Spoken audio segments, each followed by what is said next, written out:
আসসালামু আলাইকুম ওয়া রাহমাতুল্লাহি ওয়া বারাকাতুহু। আজকে আমরা আলোচনা করব ঈদে মিলাদুন্নবী সম্পর্কে, তার ইতিহাস নিয়ে। কে সর্বপ্রথম এর প্রচলন ঘটিয়েছিল? সর্বপ্রথম প্রচলন ঘটিয়েছিল আল মুঈজ লিদিনিল্লাহ, যিনি হলেন ফাতিমি খলিফা বাতিনিয়া সম্প্রদায়ের, শিয়া সম্প্রদায়ের। যদিও তারা ফাতিমি খলিফার অন্তর্ভুক্ত বলে দাবি করেন, ফাতিমি এবং আলী রাদিয়াল্লাহু তাআলার সন্তান বলে দাবি করে থাকেন। মূলত তারা হলো আবদুল্লাহ বিন মাইমুন আল কুদা, অর্থাৎ কিদা বংশের, যারা হলো ইহুদি সম্প্রদায়ের, তাদের বংশধরের, যদিও তারা ফাতিমি খলিফা বা ফাতিমি বংশধর বলে দাবি করে থাকেন। তিনি সর্বপ্রথম 362 হিজরিতে যখন সর্বপ্রথম ক্ষমতায় আরোহণ করেন, সিংহাসন আরোহণ করেন, সর্বপ্রথম এর প্রচলন ঘটান স্রোত এভাবে ছিল যে জামি আজহার বিশ্ববিদ্যালয়ের পাশে দারে কুতুবিয়া নামক রাজপ্রাসাদে তিনি অবতরণ করতেন এবং সেখানেই প্রথমত 12 রবিউল আউয়ালে প্রথমে পবিত্র কুরআনুল কারীমের তেলাওয়াত দ্বারা শুরু করা হতো এবং তারপর বিভিন্ন খতিবগণ বক্তব্য সর্বশেষ আল মুঈজ লিদিনিল্লাহ তিনি সর্বশেষ বক্তব্য রাখতেন। এভাবে ঈদে মিলাদুন্নবী পালন করা হতো। এরপর ইরবিল শহরের বাদশাহ আবু সাইদ মুজাফফরউদ্দিন তিনি এর প্রচলন ঘটান বিশাল আকারে। তিনি কিভাবে এর বর্ণনা দিতে গিয়ে আল্লামা যাহাবী রাহিমাহুল্লাহ, যার ইন্তেকাল হল 748 হিজরিতে, তিনি তার কিতাব সির আলাউন নুবালা নামক কিতাবের ভিতরে বলেন, একটা তাঁবু তৈরি করতেন তার এবং তার স্ত্রীর জন্য, আর অনেক তাঁবু স্থাপন করেছিলেন 12 রবিউল আউয়ালে অন্যান্য ব্যক্তিদের জন্য। এবং সিবতুল জাওজি রাহিমাহুল্লাহ তিনি তার ব্যয় সম্পর্কে বর্ণনা করেছেন যে তিনি ঈদে মিলাদুন্নবীর জন্য 3 লক্ষ দিনার ব্যয় করতেন। সুফি সাধক তাদের খানকার জন্য 2 লক্ষ দিনার ব্যয় করতেন এবং বিশেষ মেহমানদের জন্য তিনি 1 লক্ষ দিনার ব্যয় করতেন। এবং সিবতুল জাওজি রাহিমাহুল্লাহ বলেছেন, উক্ত মাহফিলে অংশগ্রহণ করেছে এমন এক ব্যক্তি বর্ণনা করেছেন যে আমি তার দস্তরখানে 5000 ছাগল বোনা দেখতে পেয়েছি এবং 10,000 মুরগি বোনা, 1 লক্ষ দুধের পেয়ালা, 30,000 মিষ্টান্নের পেয়ালা আমি সেখানে দেখতে পেয়েছিলাম। অর্থাৎ তিনি বিশাল অনেক পরিমাণে ব্যয় করতেন। এরপর থেকে 756 হিজরিতে ইন্তেকাল করা তাকিউদ্দিন সুবকি রাহিমাহুল্লাহ পর্যন্ত এভাবে বাদশাদের আমল চলতে থাকে। এই আমল তারাই শুরু করেছিল, তারাই করতেন। এই আমলে কতটুকু গ্রহণযোগ্যতা রয়েছে? আমাদের দেশের অনেক সুন্নি উলামায়ে কেরাম তারা আমলের পক্ষে দলিল দিয়ে থাকেন। তারা বলে থাকেন যে কোরআন ও হাদিসে এর বিপরীতে কোনো নস নেই, সুতরাং এর আমল করলে সমস্যা কোথায়? আমরা বলবো তার বিপরীতে নস নেই স্পষ্ট, তবে হ্যাঁ সাহাবায়ে কেরাম তাবি থেকে তো এর কোনো আমল পাওয়া যায় না, সুতরাং এটা আমলযোগ্য হবে না, অর্থাৎ বেদাত বলে বিবেচিত হবে। আমি বলবো এটা আমল বেদাতই হবে। এবং তারা যদি আবার প্রশ্ন করে যে সাহাবায়ে কেরাম তাবিঈন তো এ ব্যাপারে চুপ থেকেছেন, আমি বলবো চুপ থাকাটা 2টা স্তর হতে পারে।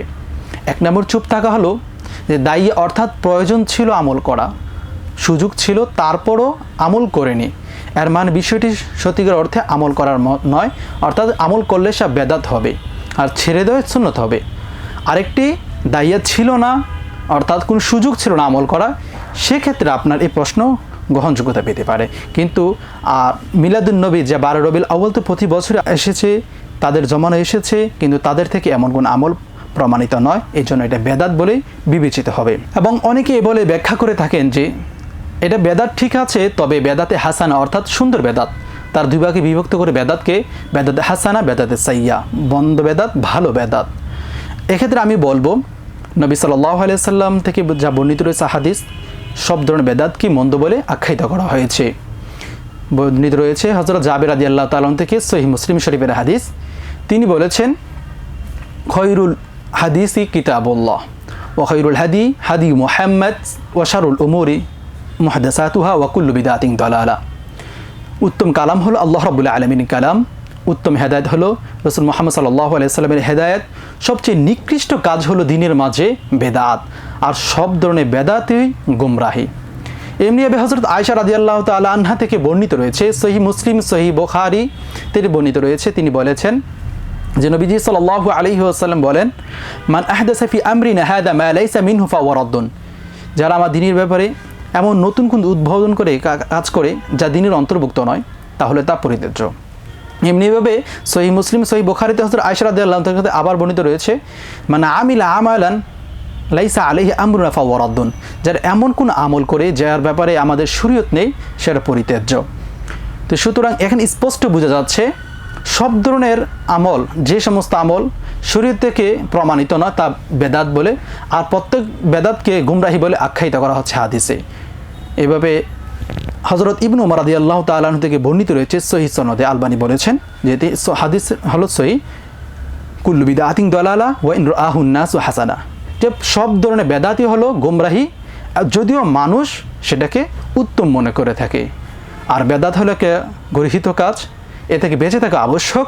কারণ নবীজি সাল্লাল্লাহু আলাইহি ওয়াসাল্লাম বলেছেন, ইমাম বুখারী রাহিমাহুল্লাহ তার কিতাবে উল্লেখ করেছেন, সাল রাদিয়াল্লাহু তাআলা আনহু থেকে তিনি বলেছেন যে কিয়ামতের দিন হাউজে কাউসারের কাছে নবীজি সাল্লাল্লাহু আলাইহি ওয়াসাল্লাম থাকবেন, মানুষ এতে আসবে, যারা আসবে তারা সেখান থেকে পানি পান করতে পারবে। যারা একবার পানি পান করবে আজীবন কখনো আর তাদের পিপাসা লাগবে না। নবীজি সাল্লাল্লাহু আলাইহি ওয়াসাল্লাম বলেন যে একদল আসবে, কিন্তু তাদের মাঝে আর আমার মাঝে একটা হায়েল বা প্রতিবন্ধক হয়ে দাঁড়াবে। আমি বলবো যে তারা তো আমার অন্তর্ভুক্ত, আমার দলের অন্তর্ভুক্ত। তখন ফেরেশতারা বলবে, ইন্নাকা লা তাদরি মা আহদাসু বাদাক, আপনি জানেন না তারা আপনার পরে কি প্রবর্তন করেছে। ফাকুলু, তখন নবীজি বলবেন, সুহকান সুহকান লিমান গায়্যারা বাদি, দূর হও দূর হও যারা আমার পরে নতুন করে প্রবর্তন করে বেদাত সৃষ্টি করেছে। সুতরাং আমরা নতুন করে বেদাত না করে আসুন আমরা সুন্নতকে আঁকড়ে ধরি, এই ঈদে মিলাদুন নবী নামে নতুন বেদাতকে আমরা আমল না করি। আসসালামু আলাইকুম ওয়া রাহমাতুল্লাহ।